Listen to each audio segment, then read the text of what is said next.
Doctores, doctoras, ¿qué tal? ¿Cómo están? Muy buenas tardes a toda la comunidad jurídica, público en general que vienen acompañándonos en esta oportunidad. El día de hoy nos encontramos en una sesión más del podcast Presuntos Culpables, que es dirigido y promovido por Juris.p. En esta oportunidad tenemos una sesión muy interesante, muy importante, a cargo del doctor Cristian Belita, que lleva por título el tema Retos de la nueva bicameralidad en el Perú.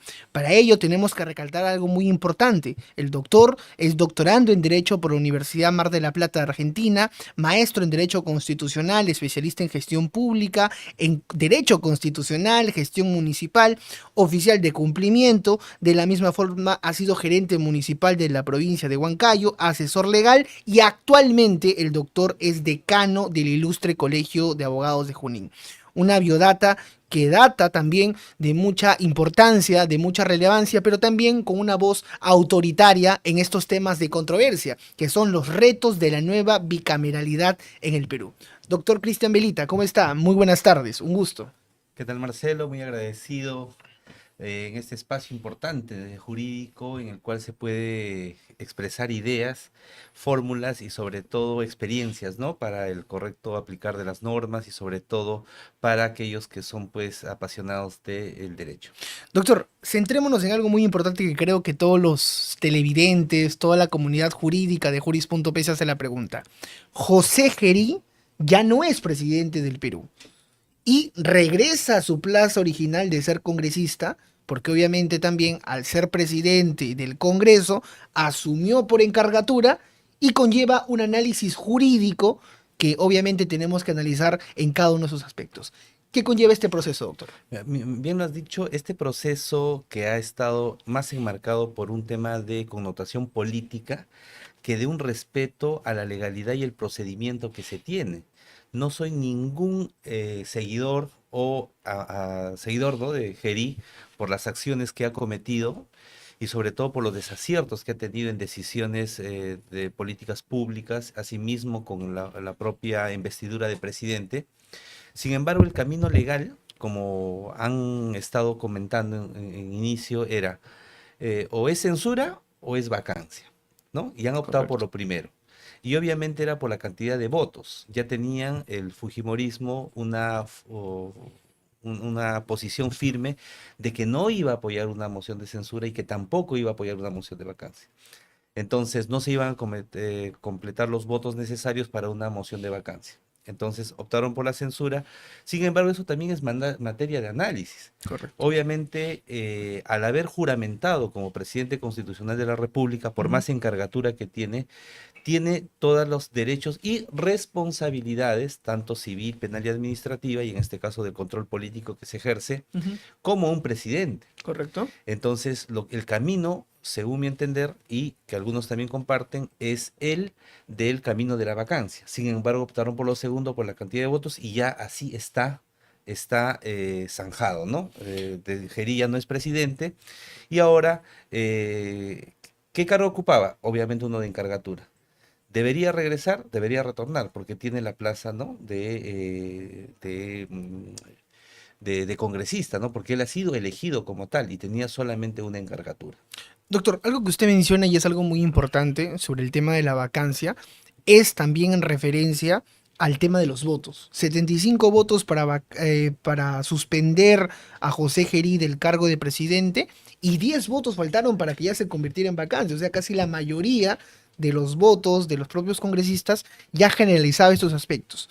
Más allá de ello, doctor, al regresar José Gerí a su plaza original de ser congresista, ¿tiene opción a votar para la elección del nuevo presidente? Tiene esa opción, pero también existe el camino de la sanción que tiene que emitir el Congreso por la inconducta que ha cometido, porque era un cargo, no lo olvidemos, de congresista y que estaba temporalmente ejerciendo el cargo de presidente. Correcto. Entonces está sometido y puede someterse a un proceso en el cual también se le suspenda eh, eh, del cargo, pues, ¿no? De congresista. ¿Tiene derecho a voto? Tiene derecho a voto, mientras no se le restrinja ningún derecho que tiene como congresista. Doctor, antes de poder iniciar la presente entrevista, conversamos un tema muy importante.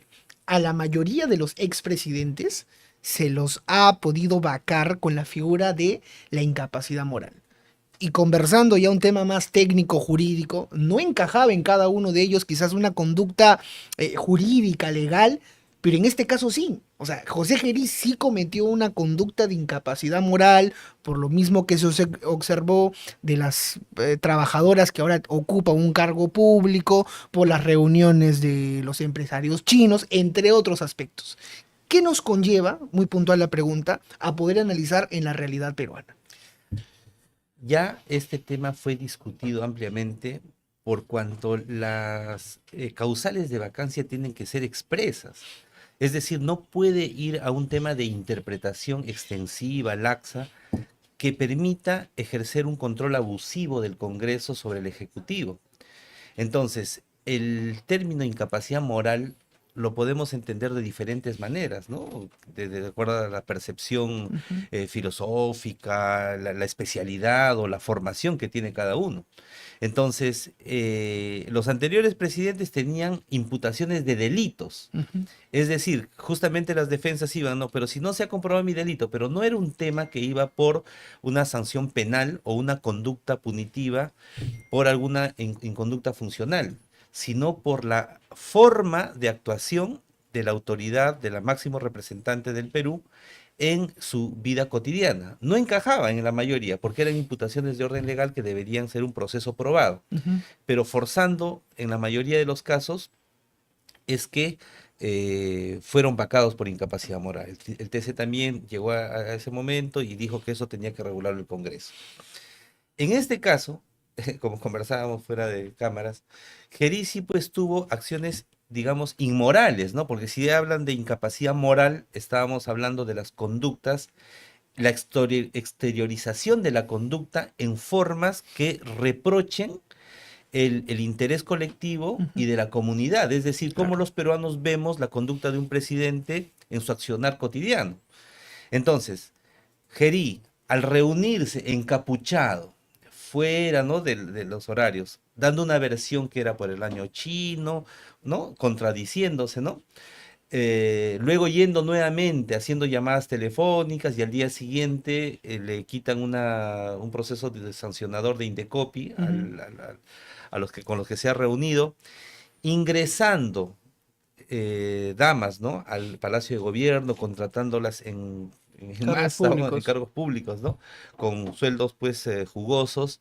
Que una dama también ingrese y se quede 13 horas, Horas. ¿no? O Claro. sea, entonces, ahí puede alguno decir, ¿no? No, pero no está probado nada, pero son actos reprochables. ¿Qué es la moral?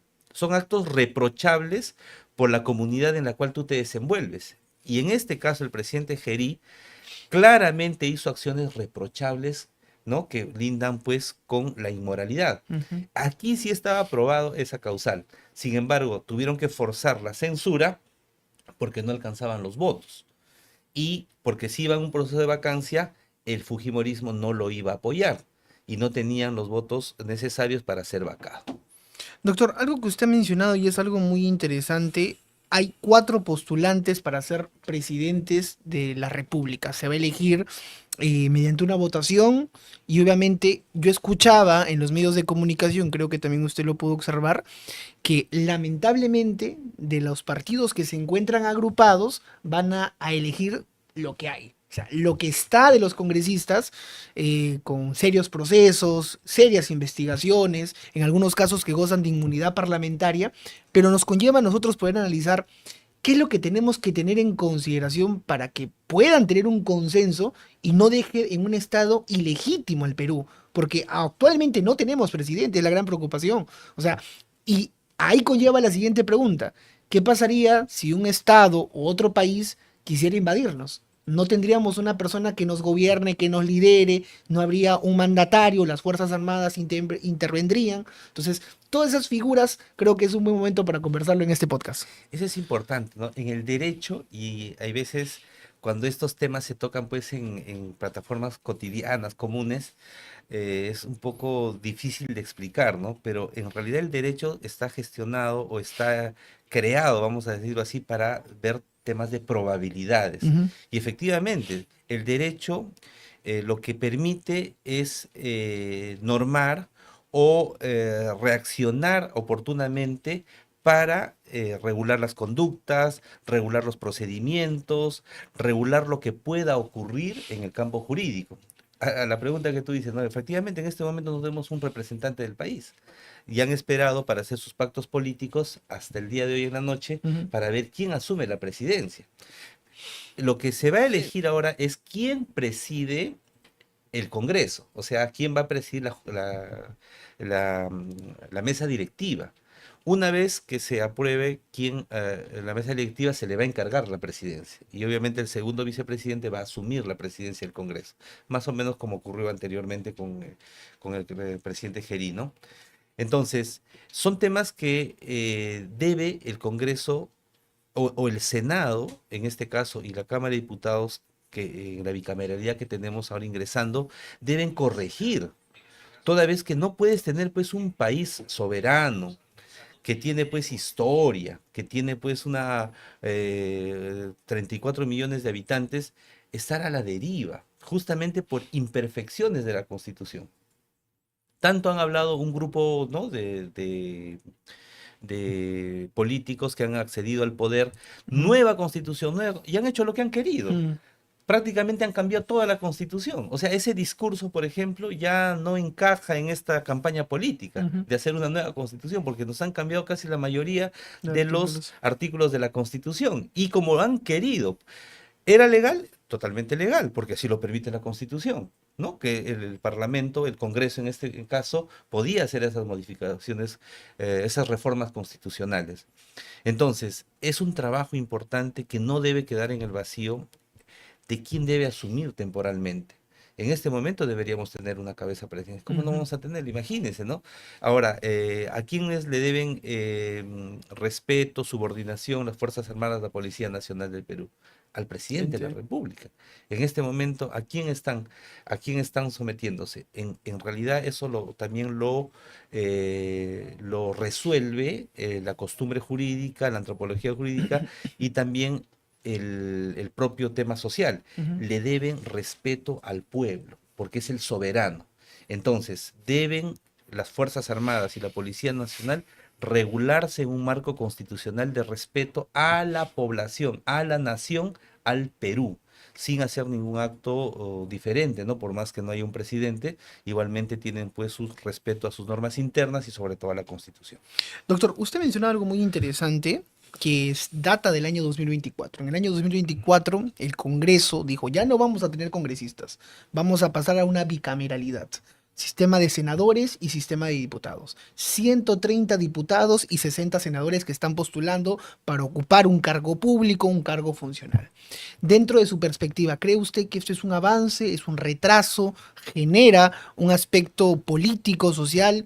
¿Van a tener mayor probabilidad, mayor predictibilidad los senadores? ¿Van a tomar decisiones los diputados? ¿Van a debatir las leyes? ¿Qué es lo que conlleva esto, doctor? Recordemos que hubo un referendo. ¿Y qué dijo la población? No. Y con las facultades que tuvo o que tiene el Congreso, hizo la reforma constitucional para la bicameralidad.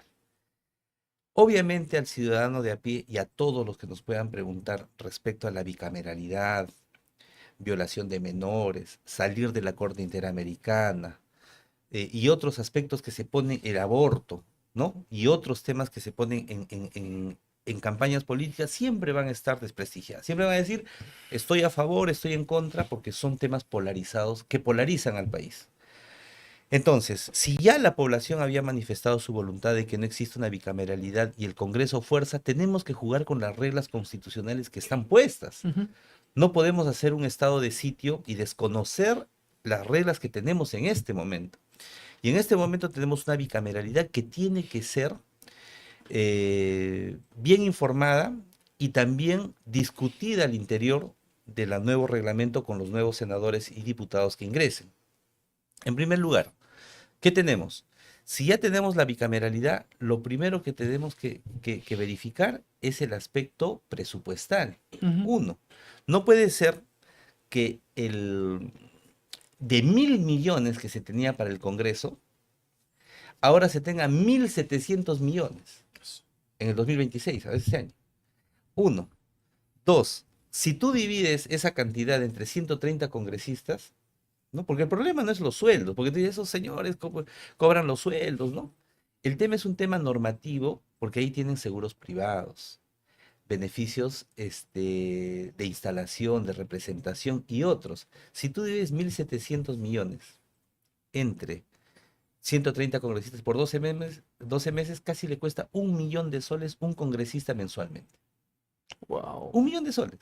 Pero obviamente dirán, no, pues no es su sueldo, no, pero es asesores, Claro. personal, Casi todo el paquete completo. o sea, infraestructura, vehículos, Mm, combustible, en fin, todo, todo, todo, todo. ¿Es justificable ese monto para legisladores? Tienen 8, 10 con 10 asesores. Ahora, cada bancada tiene asesores. Cada comisión especial tiene asesores. ¿Qué labor legislativa hace? mm, Entonces, más que por un tema normativo, va un tema de productividad, de eficiencia y eficacia. La mayor cantidad de normas presentadas por congresistas son declarativas. Han creado universidades, mm. han declarado el día de tal fecha, el día tal, pero producción, la mayoría son decretos legislativos o propuestas que han venido del Ejecutivo para mejora en calidad de seguridad ciudadana, modificación del Código Penal, del Código Procesal y otros. Entonces, obviamente es un tema que debe discutirse, debe generar un tema de confianza, el tema de la Cámara de Diputados y Senadores, porque la Cámara de Senadores va a tener una función de supervisión, de verificación, de control y de mejora de las leyes. Es decir, quienes van al Senado deben tener una formación legal como mínimo. También deben tener cierta experiencia y sobre todo tener la capacidad de discernir en estas normas que ya vienen con pata coja, que vienen, ¿no?, con direccionadas. Entonces, la labor legislativa va a ser importante, pero debe pasar por un filtro importante para que la población también sepa que los congresistas, ahora senadores y diputados, no vienen pues a tener esa percepción, perdón, a lucrarse, ¿no?, de la cosa pública.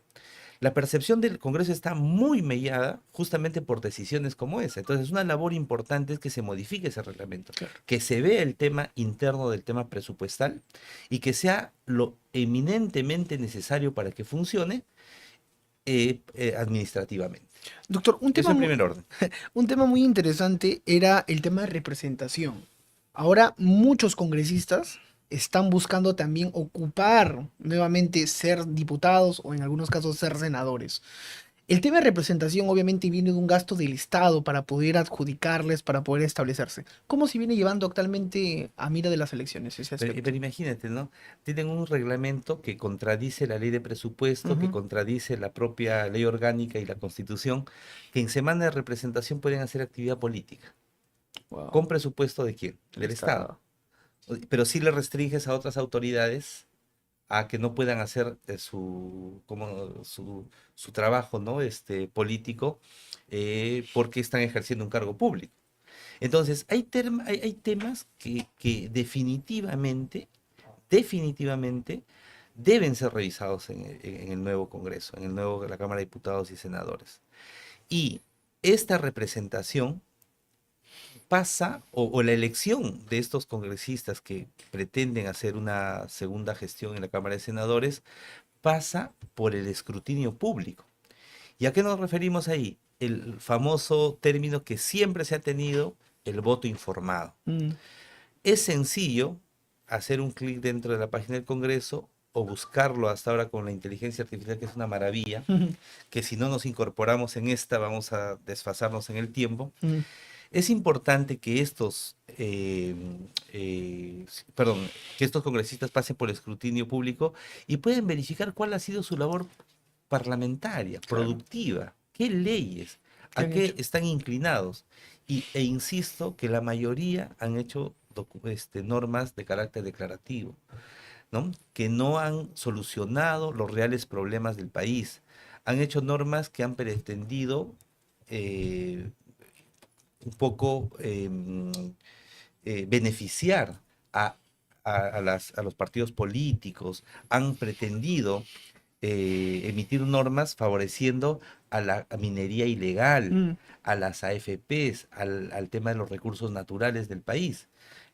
han querido vulnerar la autonomía o el crecimiento de las cajas municipales, que tienen un nacimiento municipal justamente para fortalecer a los pequeños empresarios. Empresarios. Entonces, es momento que la ciudadanía también se informe, y eso ha hecho un trabajo denodado la OMP, el Jurado Nacional de Elecciones, para ver las hojas de vida, ¿no? Qué procesos, qué sentencias tiene, y elegir pues entre las mejores opciones que crean conveniente. Doctor, hay algo muy preocupante, creo yo, que tanto a los abogados, tanto a la comunidad jurídica, nos conlleva a nosotros poder analizar. Los que van a ser senadores actualmente tienen la posibilidad de poder elegir a un representante en el Tribunal Constitucional, en la Defensoría del Pueblo y en el Contralor. Ahora, esto conlleva a temas de preparación, a temas de dedocracia, a temas de cargos de confianza, temas políticos. ¿Cuál va a ser el criterio que los senadores tienen que tomar en consideración para poder mantener un consenso, pero más allá de ello también elegir una mejor opción? Tres temas importantes o tres atribuciones importantes tiene el Senado. Ujú, La revisión, modificación de las leyes que proponga la Cámara de Diputados, el control político, ¿no? La vacancia presidencial, la censura, la interpelación, y tenemos el tercer tema muy valioso, que es la designación de altos funcionarios. El BCR, Contraloría, Defensoría, ¿no? El Tribunal Constitucional. Entonces, obviamente para la elección de estos cargos que le generan estabilidad económica nunca. y estabilidad jurídica a nuestro país. Claro. Son cargos muy importantes que pasan para poder tener una percepción de país que es estable. El senador va a tener esa posibilidad y obviamente tiene que hacer una evaluación adecuada respecto a quiénes son los mejores cuadros. Siempre ha habido una cuota que manifiesta, ¿no? Que se ponen de acuerdo para elegir no al más preparado, sino al Ujú, que tenga mayor inclinación partidaria. ujú. Eso tiene que perfeccionarse.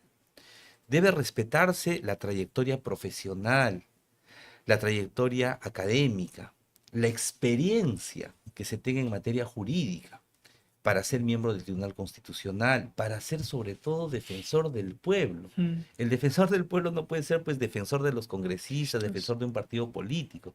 Tiene que ser defensor justamente de los derechos fundamentales de la persona. ¿Y por qué se genera eso? ¿A quién defiende el defensor? Tiene que defender a la persona humana, vamos a decirlo así, contra los atropellos del Estado. Entonces, es importante, es valioso que los senadores también tengan esa formación legal y esa formación y esa expertise de tal manera que puedan tomar las mejores decisiones en la decisión de estos cargos públicos, ¿no? doctor, creo que lo que usted menciona es algo muy interesante, que se data en la toma de decisiones, pero más aún en la elección. Pero creo que lo más preocupante es cómo saber elegir, creo yo, que nos conlleva a nosotros poder analizar quién va a ser la persona que va a poder tomar riendas sueltas a los índices de criminalidad, a los índices de corrupción, a los índices que se vienen datando desde la actualidad de violencia de género, feminicidios, atropellos a derechos fundamentales, entre otros. Hay una frase muy interesante que dice el profesor Iván Meini, que es profesor de la Católica. El peruano actual siempre se acostumbra a lo siguiente: robó, pero hizo obras. Y que lo que nos data a nosotros es el conformismo que tenemos como ciudadanos, como profesionales, al momento de decir, mira, está haciendo actos que no conllevan a la investidura correspondiente, pero también está haciendo obras, está haciendo gestión, está haciendo proyectos. ¿Cuál cree que tiene que tener el razonamiento del pueblo, de toda la comunidad, para poder darle el voto a una de las personas que en abril nosotros vamos a elegir? Mira, en la actualidad, como es nuestro país, estamos en un proceso de madurez también, Ujú, de formación ciudadana, de civismo, y estos comentarios o estas formas de elegir a una autoridad definitivamente deben ser defenestradas, retiradas de la memoria colectiva. Toda vez que lo que hace es repetir la misma historia, sabes a qué conllevas. Es como cuando vuelves con tu ex, ¿no? Ya sabes a qué te atienes. claro. Entonces, igualmente es el tema. Si tú eliges a personas que sabes que están infringiendo la ley, que cometen actos delictivos, que usan la cosa pública para beneficios personales o están cuestionados, lo mismo va a ser en la siguiente etapa del ejercicio. Correcto. Entonces es importante que nuestra colectividad en esa madurez y sobre todo los jóvenes, que son la fuerza electoral, que son casi 8 millones que van a votar, ¿no? De jóvenes en la actualidad por primera vez, decirles, ¿no? Que este tipo de conductas no pueden ser amparadas por la colectividad en general. Debe darse paso a una nueva generación de autoridades que igualmente representen a la población y que obviamente no tengan este tipo de conductas, ¿no? Porque decir que roba pero hace obras, eso no puede estar en la memoria colectiva. Debemos procurar con el voto informado, con el esfuerzo que hace el Jurado Nacional, el OMPE, de tener mejores autoridades y sobre todo mejores cuadros para que puedan gobernar nuestro país.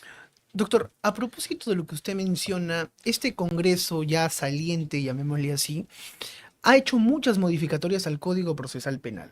Las famosas leyes pro crimen, las leyes que tienen propio nombre, y obviamente algunos magistrados, ya en un término un poco más específico, no se quieren adherir a esas propias leyes. O sea, dicen, sabes que yo no voy a ir porque obviamente esto conlleva un conflicto de intereses de un cierto sector en común. O sea, de ciertos congresistas, de ciertos parlamentarios, de ciertas figuras públicas que obviamente también van a tener ese beneficio. Hubo un aspecto muy particular que se dio con el tema de la prisión preventiva, el tema de la prognosis que ya no va a ser 4 sino 5 años. Y justo en ese aspecto se le investigaba al hermano de una candidata a un partido político que obviamente se le favoreció en ese momento que ya no eran los 5 años. Entonces, ¿eso de quién se va a encargar de regular? ¿Los diputados? ¿Los senadores? Ya va a haber mayor transparencia para poder legislar, va a haber mayor transparencia al momento de poder establecer, proponer leyes, y como usted manifiesta, no tienen que hacerse leyes al caballazo, no tienen criterios constitucionales, no tienen carácter de overdicta, entre otros aspectos.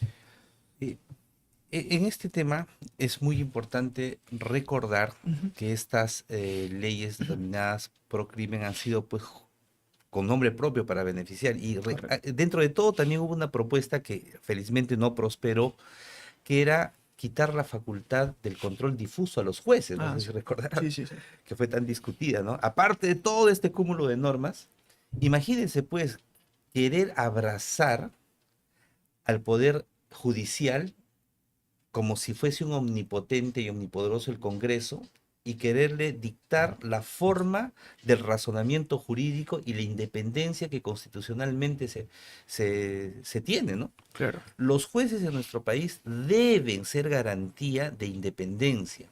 No puede quebrarse el orden constitucional teniendo injerencia. Y lo ha hecho este presidente del Congreso, el actual. Ujú. ¿No? Manifestando de que va a procesar jueces porque no cumplen las leyes, por ejemplo, estas de prescripción de Ujú. delitos de lesa Humanidad. humanidad Sí. y todo un tema, ¿no? Entonces, es importante que toda la colectividad, la comunidad jurídica en primer orden, los ciudadanos de a pie, todos los peruanos, ¿no? Que nos regimos por esta constitución, pese a los errores que pueda tener, debemos respetar la separación de poderes. Ese es un tema valioso que el nuevo Congreso, a través de la Cámara de Diputados y Senadores, debe tener firmeza. No puede tener injerencia política el Congreso sobre el Poder Judicial, ni el Ministerio Público, ni ninguna entidad autónoma, Ujú. sobre todo aquellas que están relacionadas al tema legal. ¿Por qué? Porque eso finalmente conlleva a un tema de vulneración de los derechos del ciudadano y de la estabilidad democrática del país. Muy asolapadamente hacen normas con nombre propio para Ujú. beneficiar a grupos de poder. Ujú. Y centrándonos en la pregunta, ¿de quién le corresponde? Los diputados tienen la posibilidad de proponer normas, pero la capacidad revisora también está en el Senado. Es decir, de aquellas normas que ya están emitidas, si no esperarían pues con los brazos cruzados ¿no? Para decir, bueno, que hagan su trabajo en la Cámara de Diputados, y si presentan, estaré esperando como el mesa de partes para poder revisar las normas. No, el Senado también tiene esa facultad, porque no puede ser que justamente se emitan normas para beneficiar. Es ese tema, ¿no? Eh, Vamos a allanar una medida cautelar Ajá, para incautar pruebas, ¿no? Para que claro. incrimine. No, tiene que estar presente el abogado. Segundo, vamos a hacer la investigación preliminar preparatoria, no, que se encargue la policía. El Ujú. Ministerio Público, no, después lo aclararon, no, no, sí, el Ministerio tiene Que hubo la que conducción jurídica y después la conducción operativa, claro. exacto, ¿no? Entonces, no pueden ser normas que se hacen sin revisión, sin un criterio técnico anterior, sin la exposición de motivos adecuada, ¿no? Están, parece que estuvieran usando la inteligencia artificial Ujú. y presentan las normas, llega al pleno, ya, como es levantar la mano, ya voto, ya aprobado, se hace ley. Eso, por ejemplo, es una tarea titánica que va a tener el Senado de revisar esas normas y que tenga una producción legislativa mejor. Y el reto que va a tener ahora el Senado es una carga procesal inmensa. Sí, Porque pues. imagínense, ¿no? Todo el cúmulo de normas que Mm. ya en modificación, en propuesta, va a llegar para que revisen. Entonces va a ser importante la expertise, el conocimiento legal y sobre todo una eficiencia y una celeridad en el trámite. No podemos esperar pues que estas normas que han sido así trabajadas, imagínense que se revisen un año Claro. o 2 años. No, la población necesita temas inmediatos, facultades también otorgarle al Poder Ejecutivo. ¿Para qué? Para que pueda legislar en materia de seguridad. Recordemos que si bien las herramientas normativas las entrega el legislativo, pero el diseño de políticas públicas en materia de seguridad interna, externa, en materia de relaciones exteriores, en materia de educación, salud, las diseña el Ejecutivo. Y a partir de ello, el legislativo le otorga las armas Mm. para que éste pueda cumplir esas metas. Hay brechas que no se cierran, no solamente en materia judicial. No puede ser posible que los fiscales anticorrupción estén en diferentes lugares del país, alquilados en hoteles, Mm. en cuartos pequeños, Mm. hacinados, llevando cada fiscal Ujú. 300, 400 expedientes. Mucha carga procesal. Mm. Ese fiscal tiene que hacer la investigación preliminar, la preparatoria, tiene que ir a juicio oral, tiene que enfrentarse a 4 o 5 abogados. Si son 10 imputados, 10 abogados. Y no tiene un soporte adecuado en pericias, en peritajes, en soporte de auxiliares judiciales, auxiliares, de justicia, no del Ministerio Ujú. Público. Entonces, hay presupuesto que se tiene que redireccionar, tiene que contribuir en la mejora de las decisiones que toma el Ministerio Público, el Poder Judicial, para obviamente garantizar un debido proceso y la defensa de los derechos fundamentales. Doctor, algo que usted menciona es muy interesante, que es el tema de la carga procesal que tiene el Ministerio Público. Pero ¿qué podemos hacer frente a las investigaciones clandestinas que tiene el Ministerio Público? Hay investigaciones que, por ejemplo, con la única finalidad de no poder existir un peligro de fuga o un peligro de obstaculización antes de poder tener esta persecución política, porque en algunos casos, o en la mayoría de casos, la prensa ocupa un lugar político también en la toma de decisiones. ¿Qué es lo que se tendría que también evitar? Porque recordemos que el fiscal tiene plazos para investigar, el abogado defensor no. Y ahí viene el punto contrario que siempre vamos a poder discrepar es, pero si el fiscal, teniendo 3 años de investigación, te priva de tu libertad de 3 años, la inversión que se ha convertido es, oye, primero te privo de tu libertad y después te investigo. Mira, para aterrizar en ese tema de la prisión Ujú. preventiva. Primero, el Ministerio Público ya es reconocido que tiene una carga procesal amplia. Sí, Y lo que correcto. debemos recordar los abogados de ejercicio, yo soy abogado en ejercicio, o sea, defiendo en los tribunales, que tenemos una lealtad procesal, primero, y que yo estoy seguro que ningún abogado en nuestro país y todos los que estamos inmiscuidos en el aparato jurisdiccional nos incorporamos al sistema con la finalidad de que exista un tema de equidad, de equilibrio, de debido proceso y de respeto a los derechos fundamentales. En ningún momento alguien puede ir a querer tener un tema de impunidad. Al menos eso lo dice la inspiración que nos hace abogados. En esa lealtad procesal, en esta razonamiento, digamos, cognitivo, ¿no? Pero filosófico que tenemos de la justicia, el Ministerio Público tiene un rol de defensor de la legalidad. En tal sentido, lo que debemos contribuir como todos los que estamos dentro del sistema de justicia, Ujú, abogados, magistrados, fiscales, policías, todos, es apuntar a una sociedad que viva en paz y ujú. que obviamente castiga al malo, vamos a decir así. Correcto. Entonces, en ese escenario, lo que se requiere es fortalecer el sistema de justicia. Y no podemos fortalecer un sistema de justicia con estas deficiencias legales, con estas deficiencias presupuestales. Imagínense otorgar pues 1.700 millones a un poder del Estado, que es revisor, que mucho respeto al Congreso, y asignarle menor presupuesto a aquellos que justamente mantienen el equilibrio de la justicia, como es el Ministerio Público. Claro. Tiene que ir necesariamente por un redireccionamiento presupuestal. No puede ser que fiscales que investigan casos de 100 millones, 200 millones en la selva de nuestro país tengan que llegar en mototaxi cargando sus expedientes, ¿no? Para poder hacer sus alegatos ante el juez de investigación, ante el juez de garantías. No puede ser que salgan pues en la noche, no tienen vehículos para trasladarse. Su vida está en riesgo, muchos han sido amenazados, dejan el sistema de justicia justamente por un tema ya personal, por las amenazas. Entonces, el redistribuimiento del presupuesto debe fortalecerse en el sistema de justicia. Eso pasa no solamente por el tema de mejora de infraestructura, de mejora de los provisionales, mucha provisionalidad en magistrados. Ujú, Debe haber un tema de concurso y acceso a la permanencia de mayores magistrados. Entonces, todo este mejora de salarios también. No puede ser que existan CAS 728, 276. O sea, 276. imagínense, ¿no? O sea, diferente. Uno gana por el mismo trabajo 1.500, el otro 2.500, el otro 4.200. Sí. O sea, es un desequilibrio total y hacen la misma función. Ujú, Entonces, eso tiene que trabajarse y eso fortalece. Ahora, eso, teniendo esos elementos, esas armas, también pasamos por el tema de esto de las prisiones preventivas. No puedes, pues, decir, no, te voy a, vamos a utilizar un término, te voy a encerrar, ¿no? Te voy a privar de tu libertad, mientras te investigo si eres culpable o no. ujú. La excepcionalidad se ha convertido en una Regla. regla Ujú, y eso vulnera claramente derechos fundamentales. Ya la Corte Interamericana, también la Corte de México, han emitido pronunciamientos diciendo, ¿no? Que yo no puedo al ciudadano, a la persona humana, privarle de la libertad y tratarlo como culpable. En su defecto debería tener establecimientos transitorios donde vayan estas personas, porque yo eh, te privo de la libertad y te inserto al aparato penitenciario de aquellos que están cumpliendo condena pena.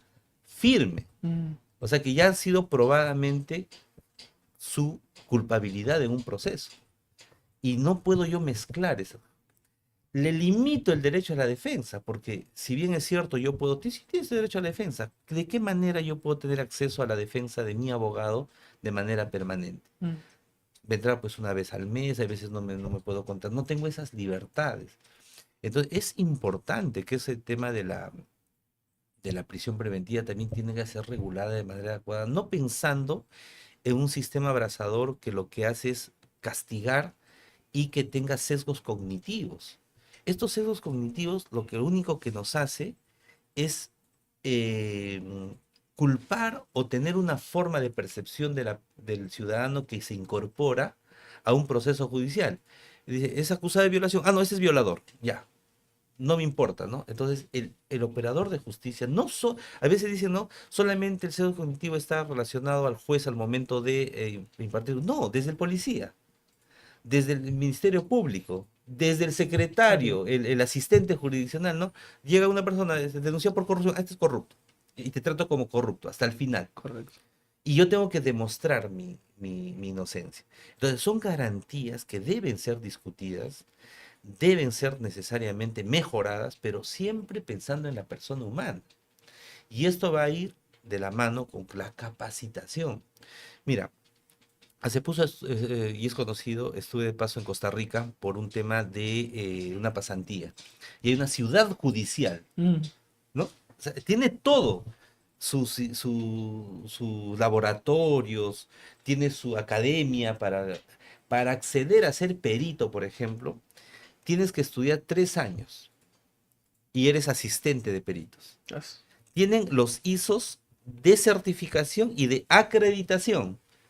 Cuando le preguntaba al presidente de los abogados, de los abogados, de los colegios de abogados de Costa Rica, que allá se llama presidente, no es un decano, pero hay un solo colegio profesional, le preguntaba, ¿no? ¿Y cómo yo puedo cuestionar esas pericias? Y su forma de, o sea, ¿qué? O sea, era una pregunta marciana, Una absurda. del metaverso. Porque no era posible. Dijo, no, no, no está regulado. Dijo, pero si yo no estoy de acuerdo con lo que ha sacado, no, me dice, acá tenemos certificación tal y todo se allana. Aquel abogado de la parte, el Ministerio Público, el juez, es ley. Pero Ah. no hay forma, le digo, pero yo pongo mi peritaje, acá aparecen peritajes de parte, saca como la, ¿no? ¿Cómo se dice? El sombrero del mago, Sacas el conejo. peritaje al gusto del cliente.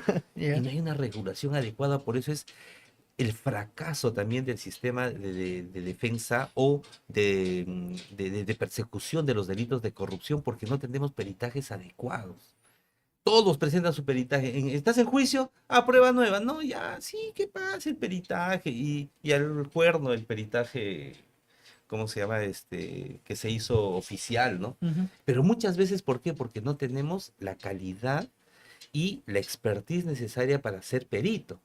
Entonces ahí 3 años estudiaban, un año tenía que ser asistente del perito oficial y después de eso recién podía firmar. O sea, prácticamente 4 años se formaba. As- Para ser fiscal, igual pasan por capacitación. Tienen una, así como tenemos fiscalía especializada en ambiental, Corrupción, anticorrupción. fiscalía especializada en capacitación y Wow. supervisión permanente. Entonces, son experiencias que no están, pues, puedo utilizar el término, ¿no? En el metaverso, no pensarán, pues, que esto está en otro mundo. No, están al alcance de las manos. Lo único que falta es una decisión política, pero muchas veces no se hace justamente por esas zancadillas legales en las cuales quieren beneficiar a ciertos sectores de poder o a personas. Hacen una ley para beneficiar a una o dos personas. Y eso es lo que debe cambiar en el próximo parlamento que tengamos.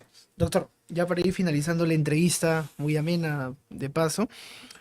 Doctor, José Geri ya no es presidente, lo habíamos recalcado desde el inicio. ¿Puede ser investigado por los procesos que ya tiene en curso o sigue gozando de inmunidad parlamentaria hasta que termine este Congreso? Ya puede ser investigado. Ya terminó su mandato como presidente y es más, ya estuvo siendo investigado, se le Por el llamó, fiscal de ¿no? la Se le Nación. explicó. Entonces, las investigaciones continúan y definitivamente debe haber un debido proceso, un respeto al